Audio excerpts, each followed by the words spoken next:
Hey everybody, Bam Collectibles here, back for another statue unboxing review for you. Pokemon has always been, since I was a kid, one of the dearest franchises to me, and I grew up watching the show. Today's statue will be paying a tribute to not only one of Ash's first Pokemon he ever caught, but the evolution of that and also the releasing of it. On this very natural base, we can see there he is, just chilling in the mud. I love how organic this base looks. If we look at the top of Metapod, we can actually see some paint was added onto him that looks like he is wet on top. Let me tell you, I love how this base was executed. They poured a coat of clear resin on top of the basic sculpt of this mold when they did, and it makes it look like there is a chunk over on the side that is just sitting underwater. What a great, amazing effect they accomplished with that. Flipping it around to the other side, we'll see little pockets of water as well. Has a nice mixture of algae and mud. Not sure exactly where the scene's taken from, but I do know my first Caterpie was caught in Viridian Forest. If we look at the sculpt of Metapod, it just looks fantastic. All the cracks and crevices have that nice shading in there, and all the green colorations just were executed so well. Also included on this base to further enhance it is these type of plants that look like a large round cotton ball on top. Also, it kind of reminds me of a dandelion once it turns into that white looking afro that you can blow and make a wish.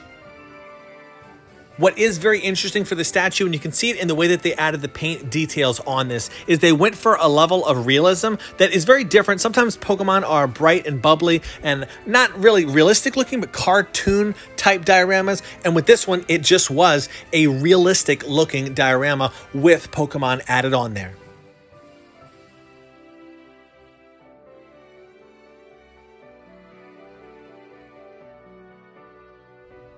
A very large yellow flower was also included, and once again they spared no expense on the details for this. So if we zoom in to the petals, we will see some type of paint application that was added that makes it look like there are wet droplets all throughout.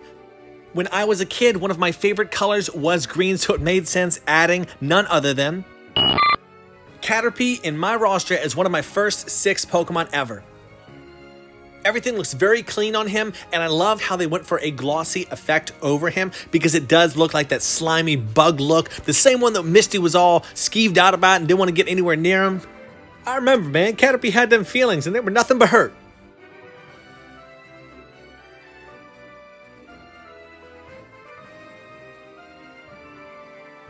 Here, I'll show off the largest cotton ball afro dandelion looking plant. This one is actually going to be used to mount one of, and yes, I say one of, the Butterfree on top. So it was very thick, different from the others. Those large cavities that you see there are going to be used to mount the Butterfree there, which we'll see very soon.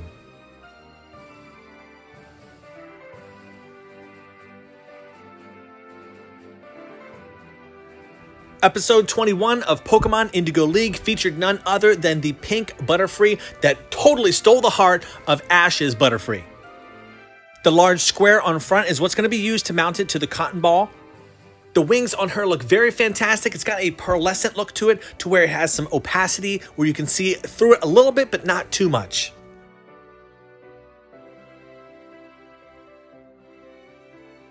She looks super cute when you add her on top of this piece of the diorama.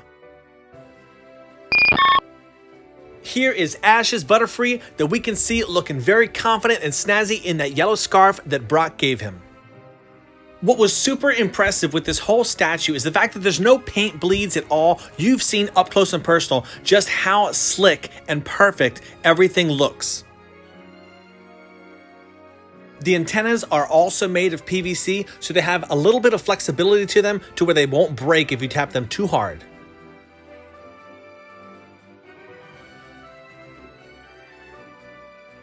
On the back of Butterfree, there were 2 magnets, and there's also 2 holes in these flower and the dandelion, and he attaches there, which again makes it look so natural, this scene, how it comes together.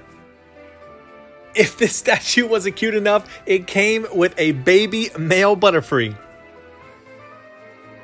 Now, this little guy doesn't attach anywhere specific onto the statue, but it's a nice, cute extra that they added on that you could maybe sit somewhere in the mud or just set him off to the side or put him back in the box if you don't want anywhere to put him. But I do think it's a nice, cute thing, and I appreciate M5 Studio adding that. This statue represents and does quite a few things for me. First, and most important to me, it captures the evolution line of Caterpie, Metapod, and Butterfree. It also pays respect back to that cute and emotional episode where Ash did let go of his Butterfree and allow him to be with the love of his life.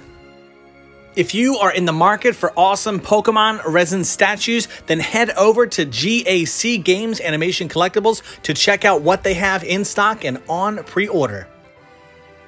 Let me know in the comments below if you have a Pokemon that was one of your first 6 that you captured that is very near and dear to you as well.